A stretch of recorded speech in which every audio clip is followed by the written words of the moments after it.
Let's talk about why you should consider freelancing. And, I'm not getting paid by the Federation of Freelancing. So I don't care if you freelance, if you work with one client, if you have a full time job, part time job, whatever you do, I'm going to break it down for you so you can make sense of it logically and pick and choose if this is the right thing for you. So let's start with number one, flexibility. So basically, at a full time job, you're clocking in and out 9 to 5, 5 days a week, 40 hours minimum. And that's sort of like the deal for a full time position.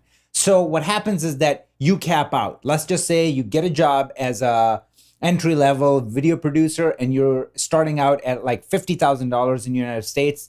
Well, you're kind of tapping out at that. So even if you have to put in more than 40 hours a week, which a lot of the times you do, if you're a salary, you're kind of stuck at that. And then every year, let's just say you're a rock star and you kill it, you're only going to get like 4%, 6% increase in your salary. And if you do the numbers, like it doesn't come out to anything.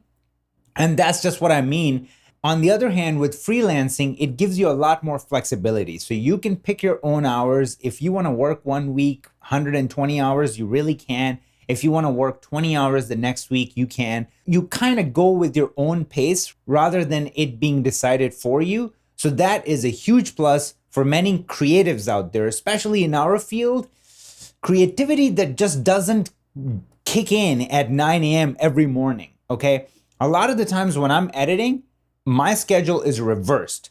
Like I'm working from 9 p.m. to 5 a.m., something about it. Like it's just, I'm by myself, phone is not ringing, everybody else is asleep, and I can really pay attention to what I'm doing. And I need that concentration when I'm editing. Color grading does not matter. Give me a pitch black room and I can just color anywhere, anytime, does not matter. So that's what I mean.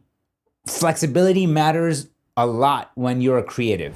Number two, variety. That goes a freaking long way when it comes to being a colorist. Because think about this. If you're working with a company full time and it's an automotive company, then everything that you're doing is related to cars. So if somebody is looking for a beauty commercial colorist, then you're not going to land that gig. So being a freelancer, you really have the choice to kind of diversify your portfolio, get to work on many different projects, and then have a much broader spectrum that you can cover. So when the right job comes, you can just jump on it and you'll have a reference to show them what you can bring to the table.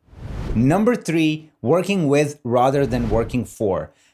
You can't put a price on that, okay? I worked with the company full time for about a year and a half in 2012.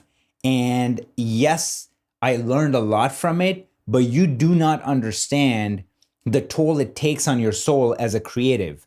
When you're just told all the time what to do, it doesn't matter if you had dreams to be this next Spielberg or Roger Deakins or whatever have you, it's not going to happen. Your ambition is going to die down, your fire is going to extinguish, and you're not going to be the same person 2 years down the road. So freelancing gave me that opportunity to have my voice because I am working with people. We're collaborating. We're more like partners than me just being an employee and told what to do. And that's, where my job pretty much description ends. Number four, lifestyle. It goes back to the whole idea of if you have a full-time job, 9 to 5, you're really restricted to do things over the weekend and things like that. When you're a freelancer, you can literally turn your Saturdays, Sundays to Wednesdays and Thursdays when nobody's out, and you can really take advantage of the happy hour and all the perks, like you don't have to wait in lines, things like that. That's the lifestyle my wife and I have been living for the last decade, and I cannot imagine going back. Same thing goes with vacationing, stuff like that. I mean, we just pick the best times, best prices, and have this experience of our life. And everything feels like it's just catered to us and it's tailor-made for us because we're picking the right time to do stuff, which is not dictated by when we can do it because of our work. Number five, Rolodex. You've probably watched countless interviews on YouTube by famous actors, directors, and all of them say the same thing, that networking is everything. And nothing helps you boost your networking than freelancing. because you're hopping from job to job, you're meeting all these new people, and if you have a good personality, before you know it, you'll have just offers coming through the freaking wazoo, and you don't even have to do much for it. It's just going to be a snowball effect, and it is almost impossible to replicate that when you're working for only one client in a full-time job where that's all you got. Number 6, tax write-offs. I'm going to talk about what happens in the United States, but I know for a fact that this is how things go down in other countries too. So the biggest advantage of being a freelancer is that you can start your own small business and be an S Corp. So once you sign up for an S corporation or a small corporation, the benefits are crazy, especially in the United States. The government encourages small businesses to create jobs, and that's exactly what happens when you get tax write-offs. Last year, I was able to get about 5 employees on and off that were working on different projects for me. So just think about that. Actually impacting other people's lives on that scale, that does not happen at a full-time job. That can only happen when you're freelancing because you create your own system.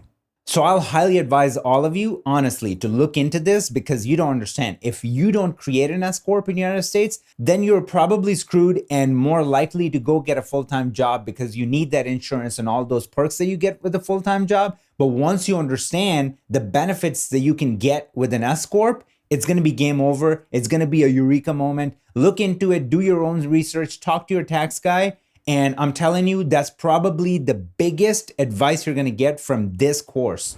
Number 7, gateway to entrepreneurship. Nothing jumpstarts your entrepreneurship career like freelancing. You're dealing with so many people, so many different projects, highs and lows all day long, and you become so seasoned and it becomes part of your freaking nature that moving into that world, the entrepreneurship world, that's the next level, is basically a cakewalk.